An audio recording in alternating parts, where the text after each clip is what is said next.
Alright, this is Nate from today's topic. Mike hit me up in the comments of my last video asking me if he wanted to take a look underneath my cowling and see how I had all my electronics stuffed in there. So this is for you, Mike. I'm going to throw this out there. So the first thing I kind of had to do here to make that cowling fit on this bike, which I'd like to, sometime I'll take the time and go back in my eBay and see where I actually bought that from. It's been so long, about 2 years I've had that. So I don't quite remember the guy I bought it from, but it's handmade by him. I think it was either in Thailand or somewhere. It's actually made for an SR500, but it fits the XS, the XS400, a couple other bikes that it fits too, he said. But the first thing I had to do, I had to notch out about 1 inch out of the frame here to squeeze that together to actually fit in the cowling. And then what I did is I went out and got some 10 gauge stock. And one thing I will not claim to ever be is a welder.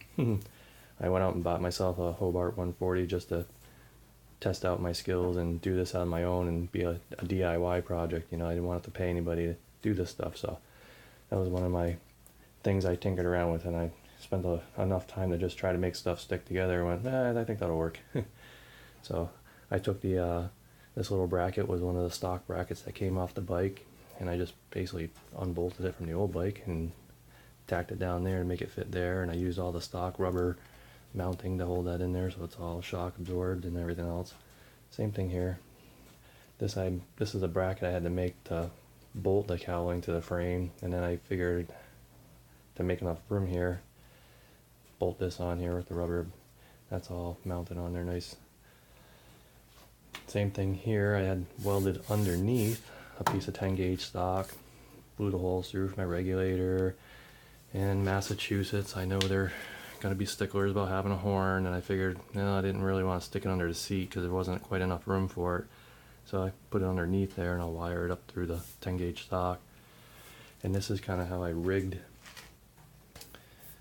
this up to fit that cowling. Is I took the tongue from underneath the stock seat, it slides under this bar, so that's where how I'm holding the cowling down. And these are the old rubber stops that are on the bottom of the old stock seat pan. Took those off, drilled holes in here, popped those in, so now my seat cushions on that whole cowling rests right down under the seat right there, so there's very little pressure on the back of it. Everything will be sitting on those rubber mounts. But that's pretty much it in a nutshell. I'm hoping I'm going to have enough ventilation coming in through here from the front of the bike to keep the regulator cool. I don't think that'll be an issue, but yeah, you never know. The other thing I had to do, the stock coils, there was one on each side. There were individual coils on this bike to begin with, so the new Pamco ignition comes with a single coil, but to make it fit, this was kind of a trick. I made a little bracket, and getting it to fit under the tank here, it just clears by about 3/16 of an inch all the way across. So I basically just got whittling this away on my Bridgeport until it fit down on there. So that's pretty much it in a nutshell as far as wiring. I'm waiting for Uncle Sam to come back with a nice big fat check when I finally get to do my taxes, and then I'm tossing up either doing a custom harness, which I don't know economically which is the best way to go, because if I do a custom I have to buy all the individual fittings for everything to tie in together, and I don't know. I'm almost thinking just buying a new stock harness from Mike's SS and just making it work. And the reason I may say making it work is because obviously I'm not running the key up on the bars anymore. I went out, this was something I bought from Dime City Cycle for custom bikes. Another little piece I welded in here, and hopefully that paint's hiding up my welds pretty good for you guys, because I, again, don't claim to be a welder, but it works and it looks pretty decent.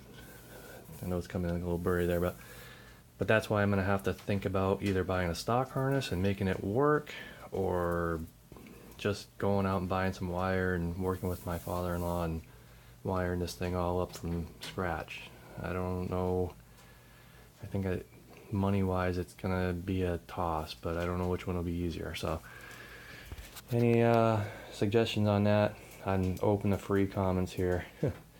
You can toss me anything out and I'm going to listen to it, but that's pretty much wiring in a nutshell. And I'm just waiting for Uncle Sam to come back. I'm gonna be doing some wiring, and as I go along with the wiring, maybe I'll make up a video there, kind of show you how things are going along. And then that's wiring, Mike. Anybody else that's interested or have any other questions about anything you see in the video, or just hit me a comment, and I'll get back to you as soon as I can. All right, thanks guys.